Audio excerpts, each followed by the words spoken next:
జై శ్రీరామ్, అందరికీ నమస్కారం. వెల్కమ్ టు న్యూస్ అఖండ. నేను మీ కస్తూరి శ్రీధర్. మిత్రులారా, పాకిస్తాన్ ఆక్రమిత జమ్మూ కాశ్మీర్ గురించి ఒక ఇంట్రెస్టింగ్ వార్త అయితే తీసుకొచ్చిన. ఖచ్చితంగా ఈ న్యూస్ మీకు నచ్చుతుంది, ఓకేనా? సరే, ఇక న్యూస్ విషయానికి వస్తే 1971లో మన భారత ప్రభుత్వం బంగ్లాదేశ్ సపోర్ట్ చేసి ఈ పాకిస్తాన్ నుంచి ఉగ్రవాద దేశమైనటువంటి పాకిస్తాన్ నుంచి బంగ్లాదేశ్ను విడదీసి వాళ్లకు స్వాతంత్రం ఇప్పించినందుకు గాను ఈ పాకిస్తాన్ పాలకులు, అదేవిధంగా సైన్యాధికారులు వీళ్ళంతా కూడా ఇప్పుడు ఈ పాకిస్తాన్ నుంచి మనం బంగ్లాదేశ్ని ఏ విధంగా అయితే వేరు చేశామో అదే విధంగా మన భారతదేశం నుంచి కాశ్మీర్ను విడదీసి పాకిస్తాన్లో కలుపుకోవాలని చెప్పేసి తెగ ఆరాటకి పడిపోతారు.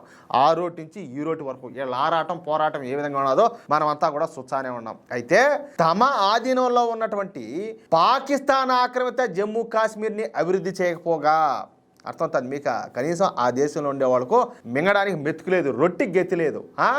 దాన్ని అభివృద్ధి చేయకపోగా దాన్ని ఉగ్రవాదులకు అడ్డాగా మార్చేయడంతో పాకిస్తాన్ ఆక్రమిత జమ్మూ కాశ్మీర్లో ఉన్నటువంటి ప్రజలంతా కూడా తీవ్రమైనటువంటి ఇబ్బందులు పడతారు. ఒక మాట చిన్న క్లారిటీ ఇస్తా. యాక్చువల్ అయితే వీళ్ళు కూడా వాళ్ళ సానుభూతి పరులే, కానీ వీళ్ళకు ఒక అసూయ అనేది మొదలైంది. ఆ అసూయ అనేది ఎందుకు మొదలైంది అనేది మీకు చెప్పే ప్రయత్నం చేస్తా, మీకు మంచి క్లారిటీ వస్తుంది. వీళ్ళ మంచోళ్ళు అని చెప్పి నేను అన్నాం వీళ్ళు కూడా ఉగ్రవాదులకు సానుభూతి పరులే, కానీ ఆ అసూయ ఎట్ట ప్రారంభమైంది, అది ఏ విధంగా వచ్చింది అనేది చెప్తే మీకు ఇంకా మంచి క్లారిటీ వస్తుంది. కాంగ్రెస్ ప్రభుత్వ హయాంలో జమ్మూ కాశ్మీర్లో ఉగ్రవాదం, వేర్పాటువాదం చాలా అంటే చాలా బలంగా ఉన్నాయి.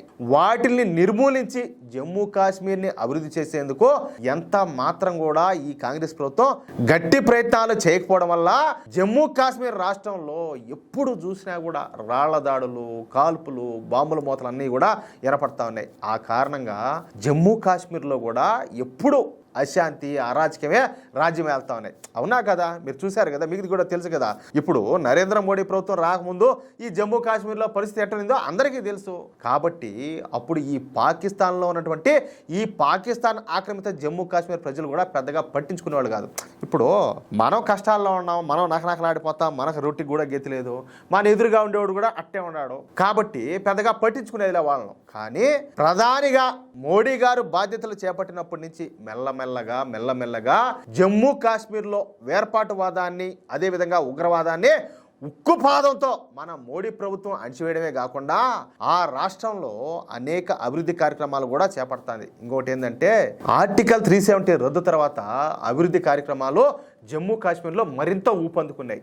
ఇందుకు ఉదాహరణ ఏంటంటే తాజాగా కాశ్మీర్ని భారత్లో మిగిలినటువంటి రాష్ట్రాలతో కలుపుతూ ఏకంగా 46,000 కోట్ల వ్యయంతో నిర్మించినటువంటి చీనాబ్ రైల్వే వంతెనే. అర్థమవుతుందా? ప్రపంచంలోకే ఎత్తైనటువంటి రైలు వంతెననే మన ప్రధాని మోడీ గారు ప్రారంభించారు. వందే భారత్ రైలులో ఆ వంతెన మీదుగా స్వయంగా మోడీ గారు ప్రయాణించారు కూడా. అర్థమవుతుందా? ఎటువంటి రిస్క్ లేదు, ఏ టెన్షన్ లేదు, హ్యాపీగా ఎంజాయ్ చేయండి అన్నట్టుగా. అంటే ప్రజలకు అందరికి కూడా కాన్ఫిడెన్స్ కావాలి కదా. నీకు అంత ఎత్తులో నీకు ఆ రైల్వే వంతెన నిర్మించారంటే కొంతమంది కనిపించదు, ఓరే స్వామి మనం సేఫ్గా వాళ్ళకి పోగలుగుతామా, ఎట్టుంటుందో, ఎట్ట చేశారు ఏమని చెప్పి చాలా మంది భయపడతారు కదా. ప్రతి ఒక్కరికి ధైర్యాన్ని కల్పించేందుకు, దాని నాణ్యత కూడా ప్రతి ఒక్కరికి అర్థమయ్యే విధంగా స్వయంగా మోడీ గారు వందే భారత్ రైల్లో ఆ వంతెన మీద ప్రయాణించారు కూడా.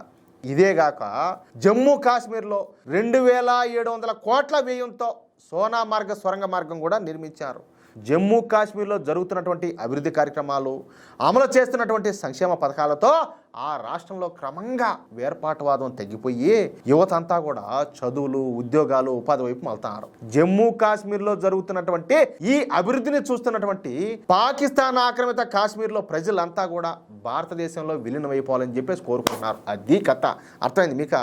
అంటే వాళ్ళేమో పచ్చులతో చచ్చారు, వీళ్ళేమో కడుపు నిండా తింటున్నారు, హ్యాపీగా చదువుకుంటున్నారు, ఉద్యోగాలు చేసుకుంటున్నారు, మంచి మంచి బట్టలు కట్టుకుంటున్నారు, ఇల్లు బాగా కట్టుకుంటున్నారు. ఇంక ఎదుటి కడుపులో మండదా, ఒరే ఈ ముండా కొడుకులేమో రొట్టి కూడా మనల్ని చంపుతారు, ఏడుండి మనకేమరా ప్రయోజనము, అదేదో భారతదేశంలో గెలిచే వాళ్ళతో పాటు మనం డెవలప్ అవుతాం కదా, మనం బాగుపడతాము, మన బిడ్డలు చదువుకుంటారు, వాళ్ళకు ఉద్యోగాలు వచ్చాయి, మనం కూడా బాగుంటామని చెప్పేసి వాళ్ళకి ఇప్పుడు ఆశలు పుట్టాయన్నమాట.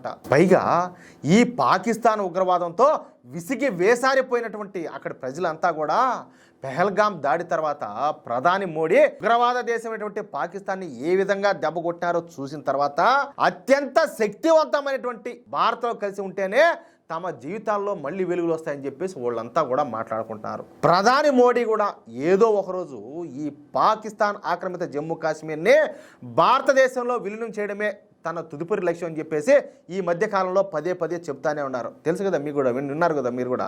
కాబట్టి ఆ లక్ష్యం కూడా మరెంతో దూరం లేదని చెప్పేసి మనం అనుకోవచ్చు అనమాట. ఒకవైపు పాకిస్తాన్ ఆక్రమిత జమ్మూ కాశ్మీర్లో ఉండే ప్రజలు కూడా భారతదేశంలో కలవాలనుకుంటున్నారు. అదేవిధంగా మన మోడీ గారు కావచ్చు, అమిత్ షా గారు కావచ్చు, రాజ్నాథ్ సింగ్ గారు కావచ్చు, వీళ్ళు కూడా పదే పదే పదే పదే పదే ఈ పాకిస్తాన్ ఆక్రమిత జమ్మూ కాశ్మీర్ విషయంలో దాన్ని మనం స్వాధీనం చేసుకుంటామని చెప్పి కూడా వీళ్ళు హింట్లు ఇస్తున్నారు. అది విషయం. అంటే ఆ రోజు త్వరలోనే ఉండాలి.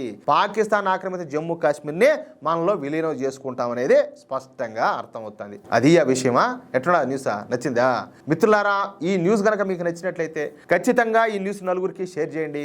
అదేవిధంగా ప్రతి ఒక్కరూ కూడా మీ యొక్క అమూల్యమైన అభిప్రాయాలను ఖచ్చితంగా స్పష్టంగా కామెంట్ రూపంలో తెలియజేయండి. ఇంకో విషయం ఏంటంటే, ఇంతవరకు మీరు కనుక మన ఛానల్ని సబ్స్క్రైబ్ చేసుకున్నట్లయితే ప్రతి ఒక్కరు కూడా మన ఛానల్ని సబ్స్క్రైబ్ చేసుకోండి, సపోర్ట్ చేయండి ప్లీజ్. జై శ్రీరామ్, జై హింద్.